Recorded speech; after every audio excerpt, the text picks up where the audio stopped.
Guillermo Diguiero es médico inmunólogo, docente e investigador.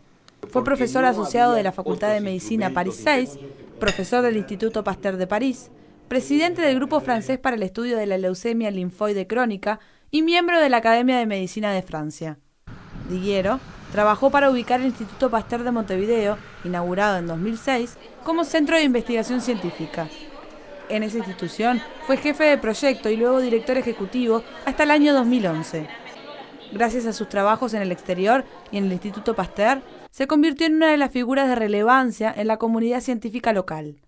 En 2002, la Universidad de la República le dio el título de doctor honoris causa. En este tercer gobierno del Frente Amplio, el presidente Tabaré Vázquez lo eligió como embajador uruguayo en Francia. Le damos la bienvenida al embajador uruguayo en Francia, Guillermo Diguiero. Muy bienvenido, un gusto tenerlo en esta mesa de trabajo. El gusto es mío, Ana, con mucho gusto. Estábamos ajustando fechas para decir que prácticamente 6 meses hace ya que está de embajador en Francia. ¿Qué le ha pedido el presidente de la República a un científico con el traje de embajador? Bueno, el presidente Vázquez estuvo en Francia ahí en el mes de octubre y fue una visita sumamente exitosa.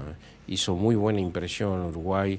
El Ministerio de Relaciones Exteriores de Francia me comentaba el otro día que habían visto pocos países tan organizados, tan bien que habían presentado. Y lo que el presidente me pidió esencialmente es continuar afirmando la cooperación científica, que es uno de los puntos muy fuertes que tiene Francia con Uruguay.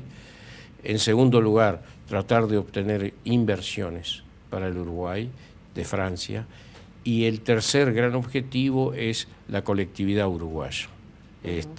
Seguir ocupándose de los uruguayos que están en Francia y sobre todo de la segunda generación, porque tenemos un riesgo de perder esos uruguayos que nacen en Francia, de hijos de uruguayos, y que tenemos gente sumamente importante en Francia, muy valiosa intelectualmente, en negocios y eso.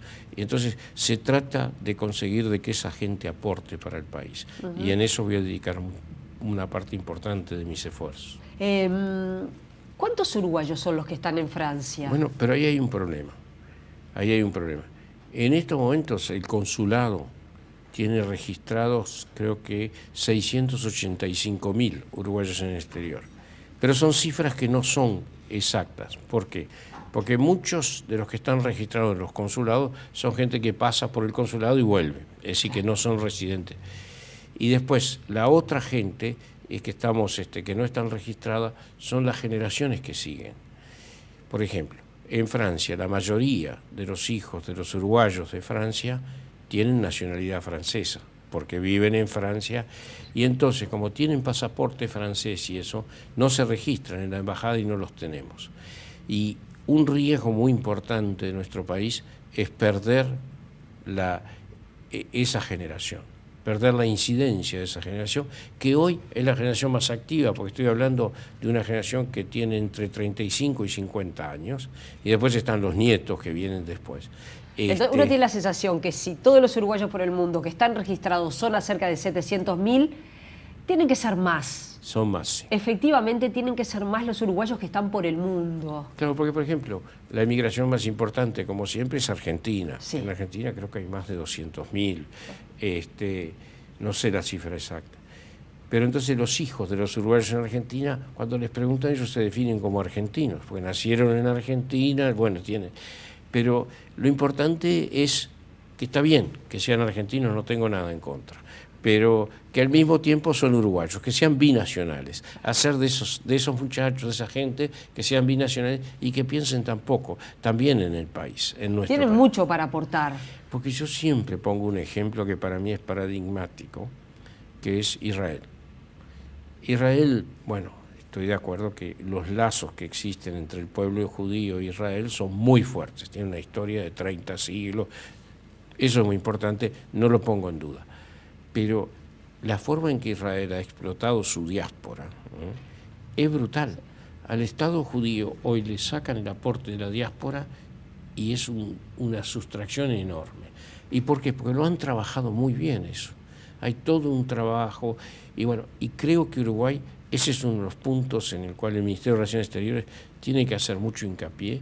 Creo que tenemos que buscar la forma de integrar esa diáspora y comprometerla con nuestro país. Y esa es una cosa a la cual le voy a dedicar mucho tiempo, porque creo mucho en eso.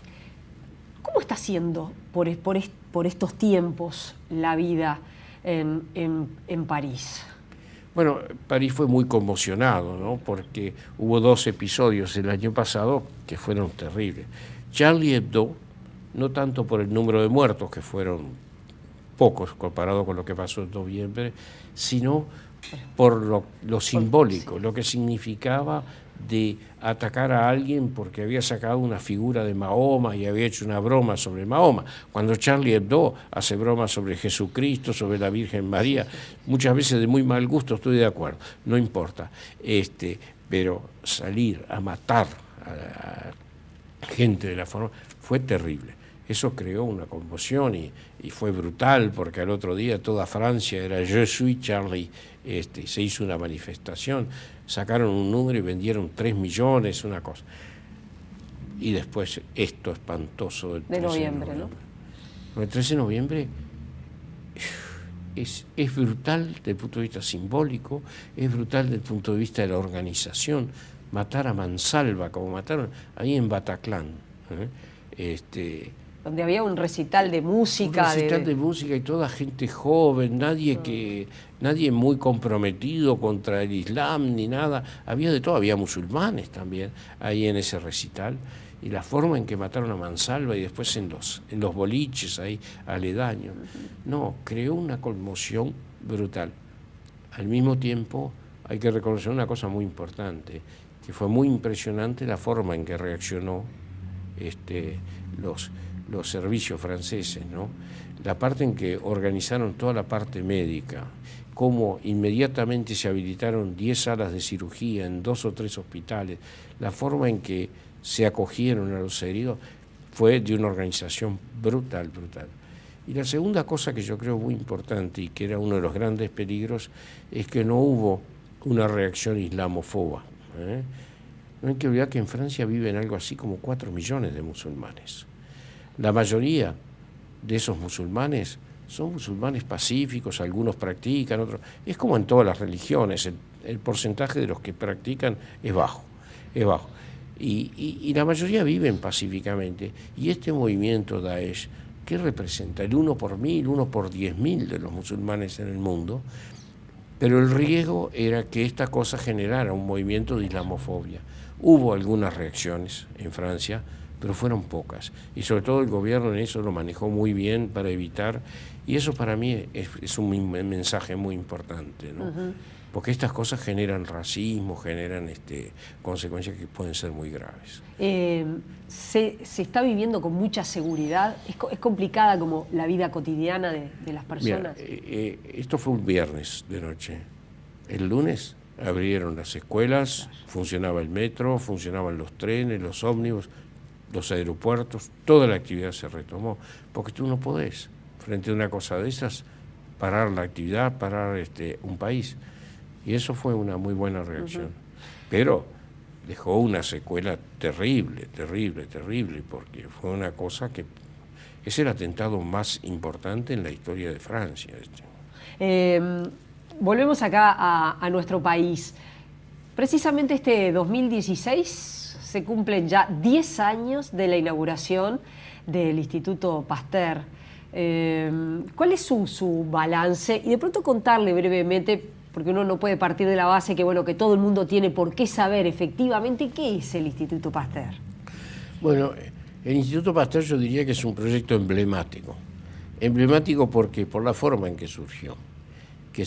La financiación inicial del instituto fue una condonación de la deuda de Uruguay con Francia. Francia aportó 5 millones de euros, que es un aporte muy significativo y que permitió que el instituto empezara. A través del compromiso de 2 presidentes, que fueron el presidente Jorge Valle, que operó tuvo una acción muy importante, y el presidente francés, Jacques Chirac, que permitió la condonación de la deuda. Porque cuando fuimos a ver al Trésor Public, cuando Uruguay fue a ver al Trésor Public, la primera respuesta que dieron fue "pa cuestión", de ninguna manera. Se va a condonar la deuda. Y después el presidente dio la orden frente a una carta del presidente Jorge Valle. Así que eso fue muy emblemático. Y emblemático porque además llegó en un momento de gran necesidad para el país. En un país que se estaba construyendo desde el punto de vista científico, al cual le faltaban infraestructuras. Cuando yo digo infraestructuras, es equipos de alta tecnología que el Instituto Pasteur los pudo traer, y además el Instituto Pasteur pudo traer científicos del exterior, reintegró más de una veintena de científicos muy competentes, porque les creó las condiciones para que pudieran trabajar.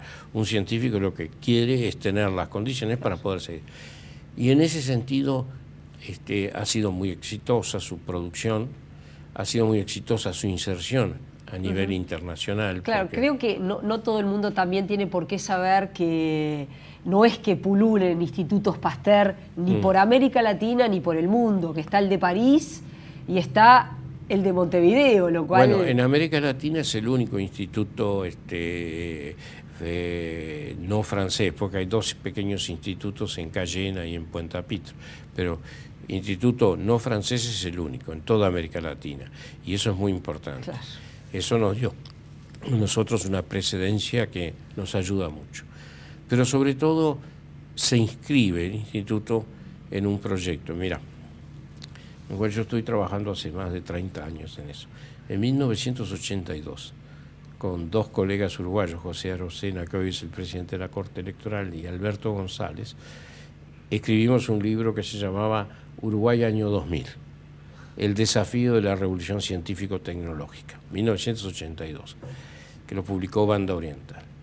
Y ahí estábamos diciendo nuestra angustia frente a los progresos que se veían en la sociedad de la ciencia y la tecnología, donde ya se veía muy claro que ese era el factor de progreso, el factor de desarrollo, pasaba por el conocimiento y por la posesión de la ciencia y la tecnología.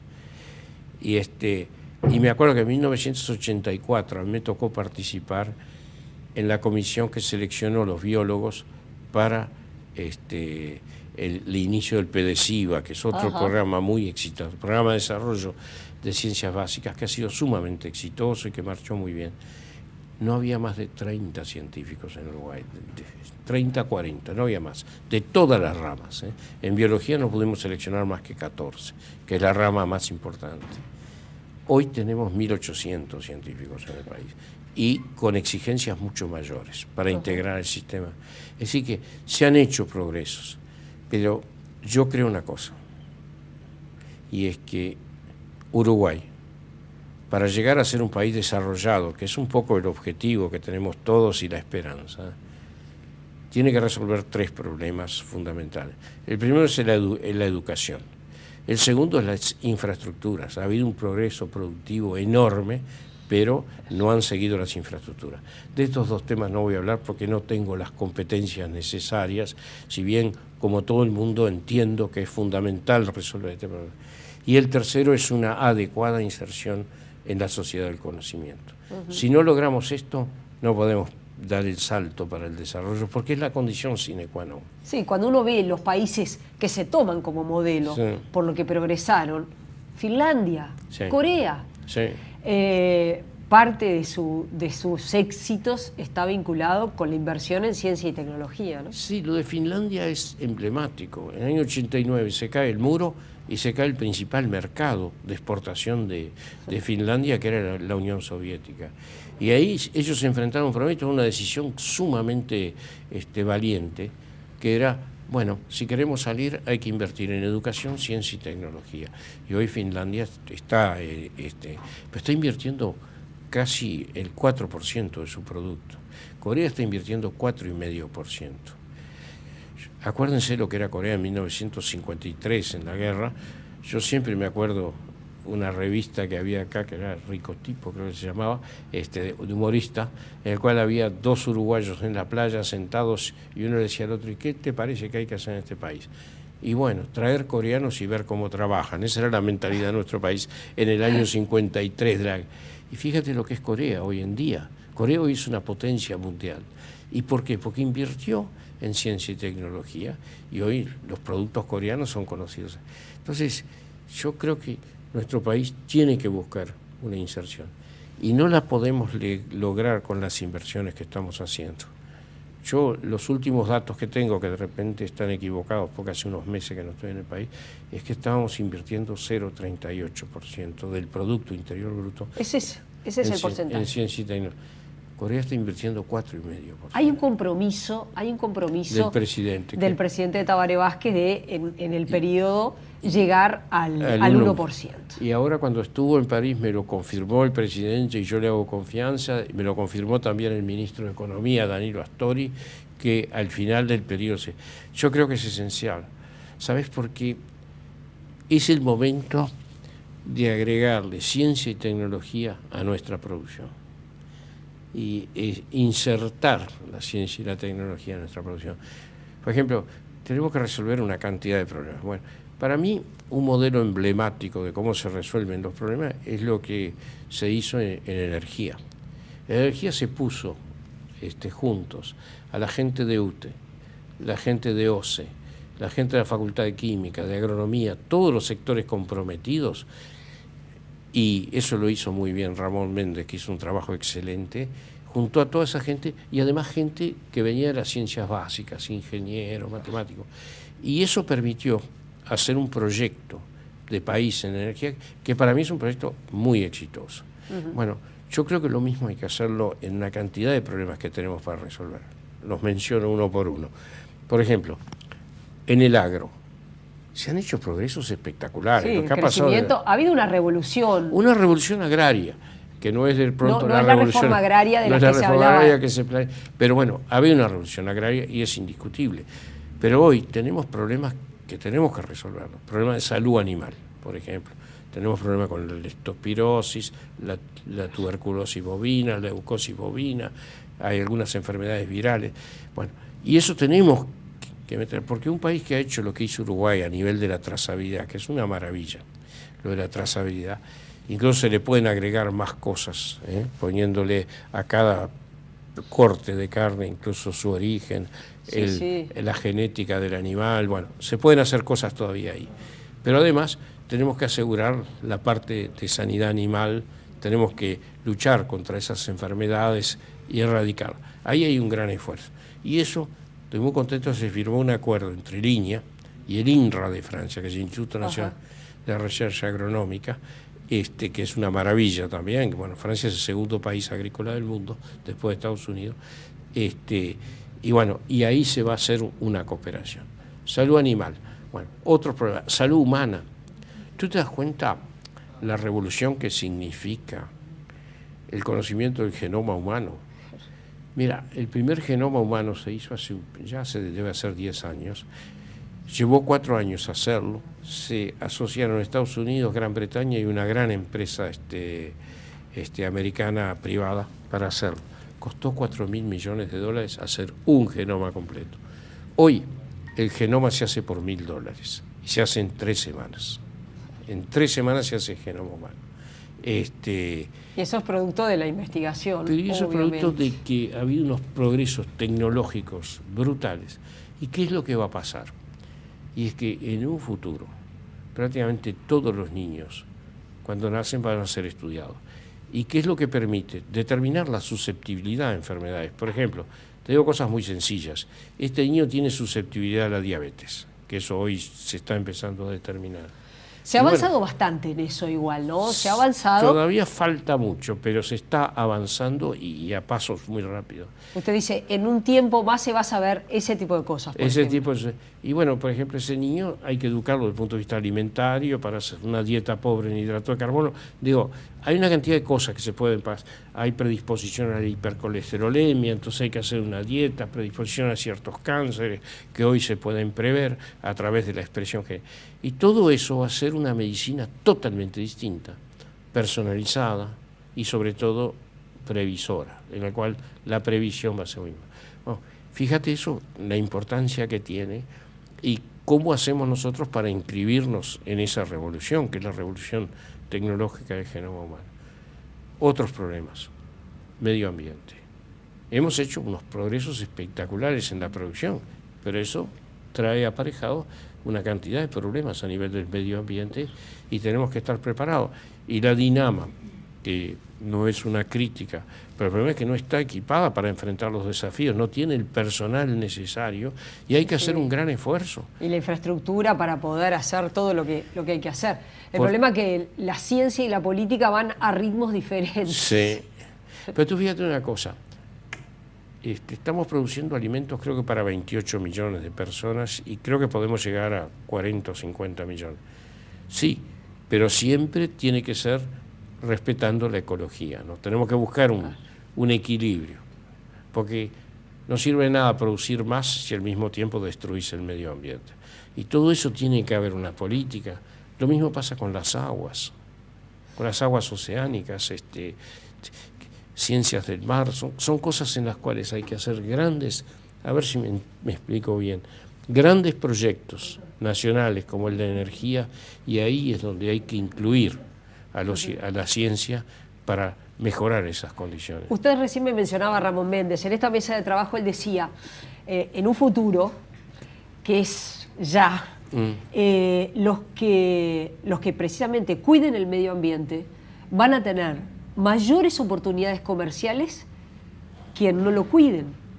Uruguay es un país que además se tiene que preparar a eventos climáticos de los que no está acostumbrado, sí, y que ahora nos empezamos a acostumbrar. Y que ya empezamos a verlos. No, yo creo que estoy... Y me recordaste una cosa muy interesante, ¿no? Lo que yo te decía de aportar ciencia a la producción.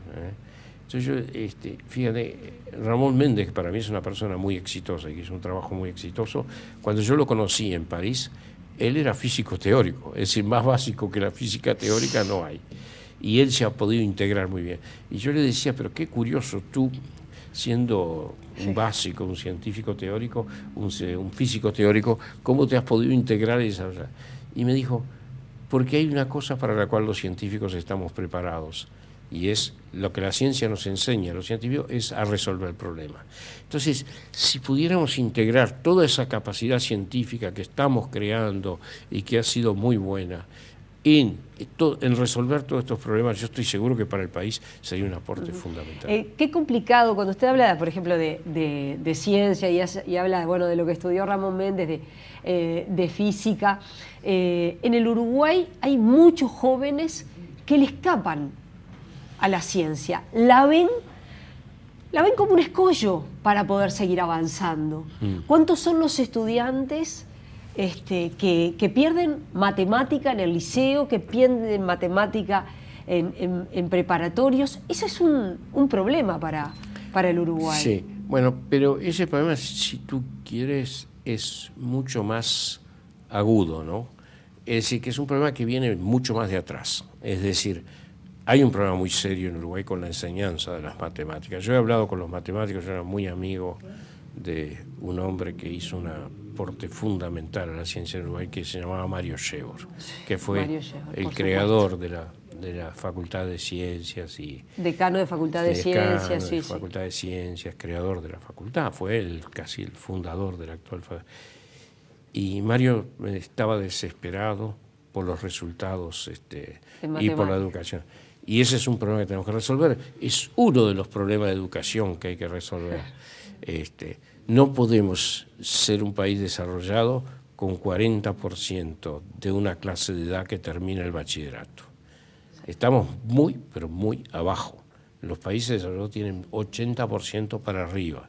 Y eso es un problema que hay que hacer un esfuerzo, encontrar las soluciones junto con los docentes, porque yo no creo que se pueda mejorar el problema de educación sin llegar a un acuerdo con los docentes.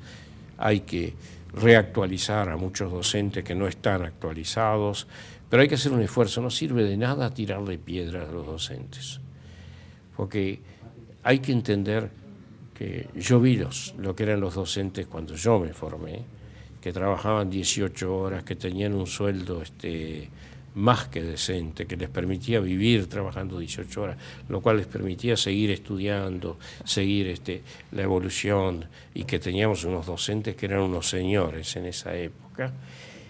y después lo fueron proletarizando, en el sentido de que con la inflación se fue devorando el sueldo, entonces para sacar lo que sacaban en 18 horas tenían que trabajar 40 y hasta 60. Al mismo tiempo, la dictadura echó una cantidad de docentes muy competentes, puso una cantidad de docentes muy incompetentes, y eso fue haciendo que la carrera se perdió su prestigio. Hoy ser profesor no tiene el prestigio que tenía antes. Y bueno, ¿cómo se hace para recuperar eso? Hay que entender que eso son muchos años y mucha paciencia. Villero, gracias por haber venido. Ha sido un gusto recibirlo. Está partiendo nuevamente rumbo a París. En cuanto vuelva, ¿qué le parece si volvemos a conversar? Con muchísimo gusto, Ana. Nosotros continuamos en la mañana.